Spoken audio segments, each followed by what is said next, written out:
Bismillahirrahmanirrahim. Assalamualaikum warahmatullahi wabarakatuh.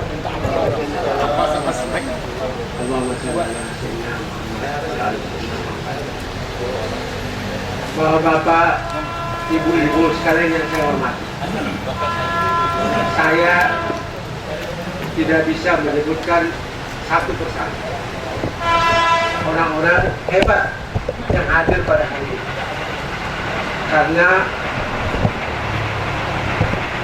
di zaman yang katanya agama sudah bisa diganti oleh kehidupan yang lain, teknologi, sains, dan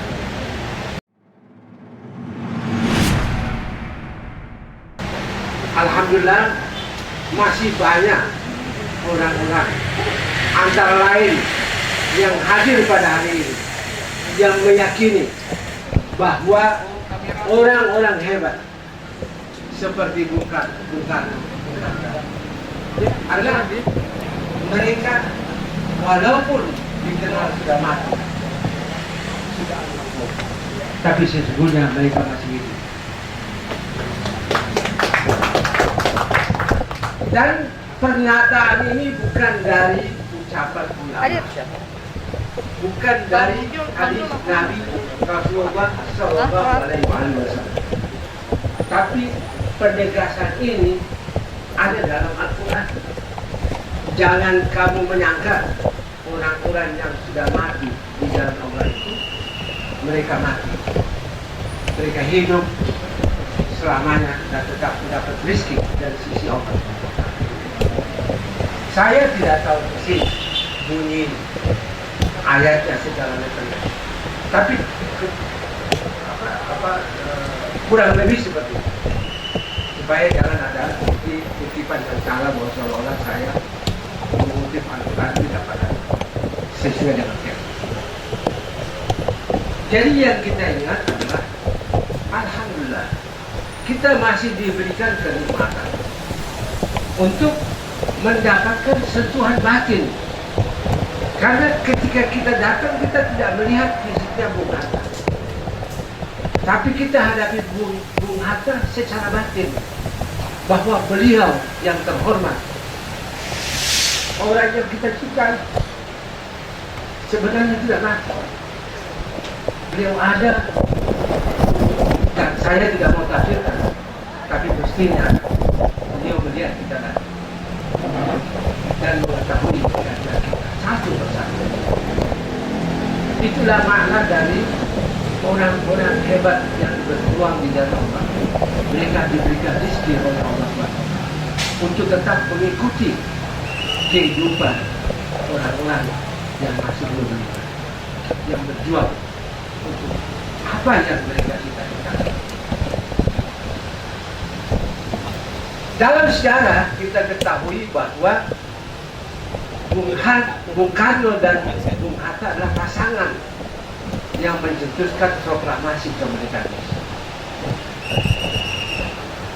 Para sejarawan juga mengatakan karena energi hubungan antara Bung Karno dan Bung Hatta itu, maka Indonesia masih ada satu sana, terlepas dari apapun teks proklamasi ini.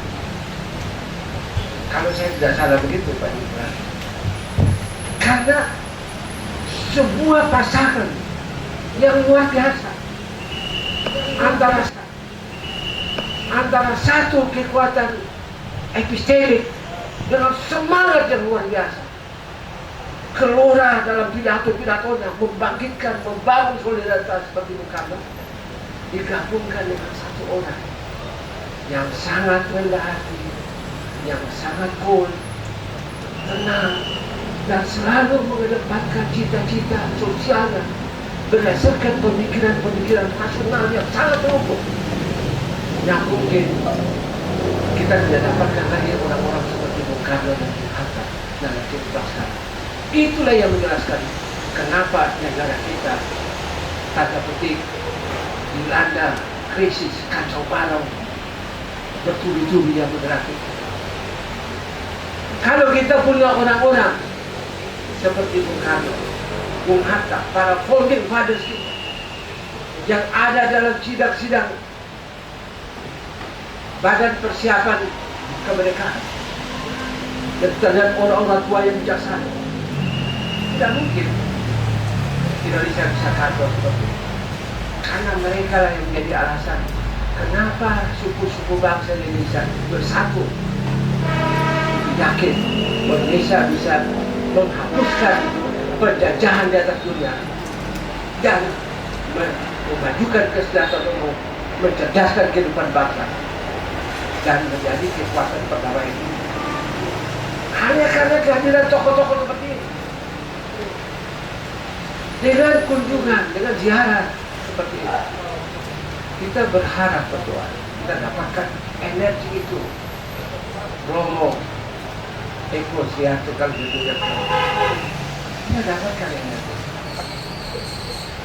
Salah satu tantangan yang dihadapi oleh bangsa kita adalah tantangan adanya anggapan ilmu pengetahuan sains bisa menggantikan kekuatan batin.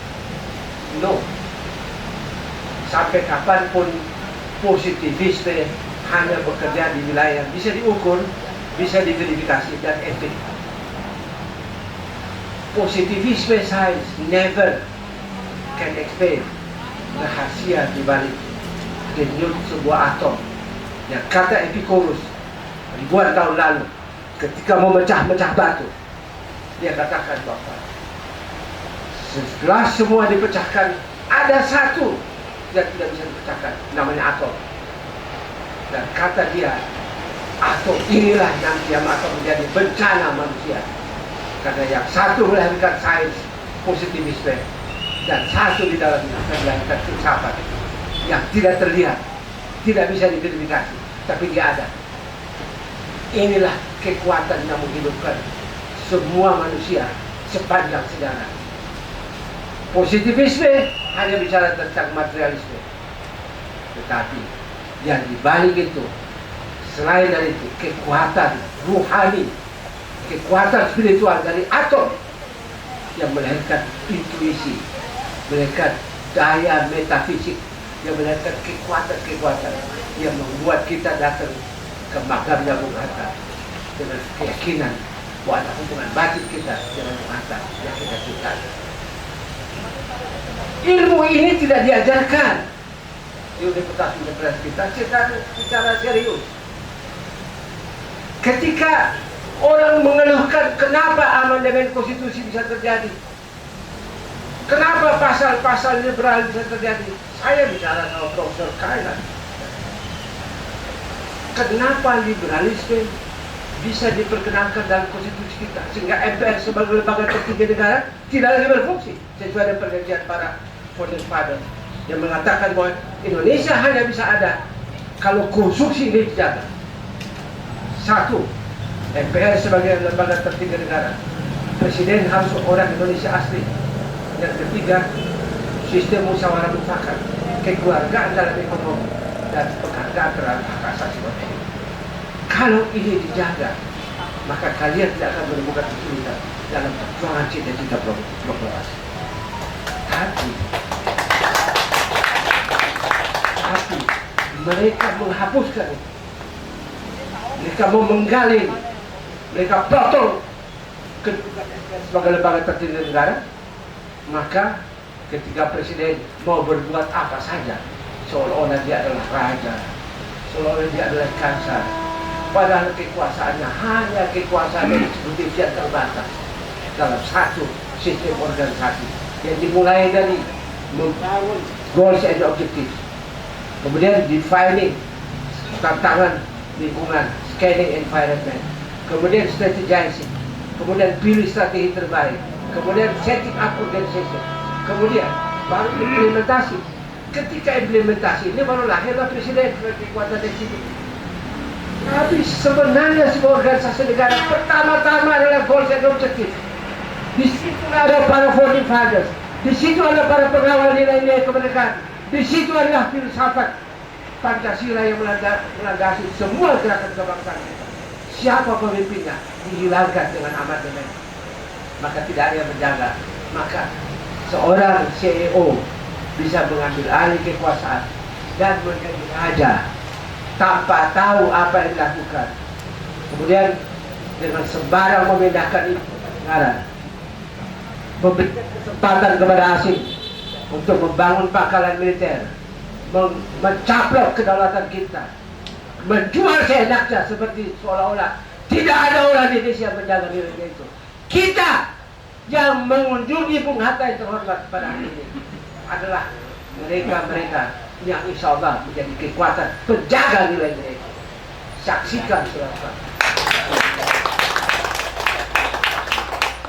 Jadi Indonesia ini bukan tempat kosong, bukan satu ruang kosong di mana datang para preman yang bisa menjual seenak Indonesia. Saksikan saudara-saudara sekalian, banyak penjaga-penjaga Indonesia, pengawal-pengawal Indonesia, dan pada waktunya akan diambil tindakan mereka. Nanti lihat. Maka we have to believe to the unseen. Believe kepada yang tidak terlihat. Itulah kekuatan kita. Dia tidak terlihat seperti angin tidak terlihat, tapi dia ada. Anda tidak bisa mengatakan semua yang tidak terlihat itu tidak ada. Angin tidak terlihat, tapi dia. Kita ini mungkin tidak terlihat, tapi kita ada. Orang-orang yang menjaga Indonesia ini tidak terlihat, tapi mereka ada. Dan mereka pada waktunya akan bertindak mengembalikan Indonesia pada tempatnya yang sebenarnya. Demikian, terima kasih. Assalamualaikum.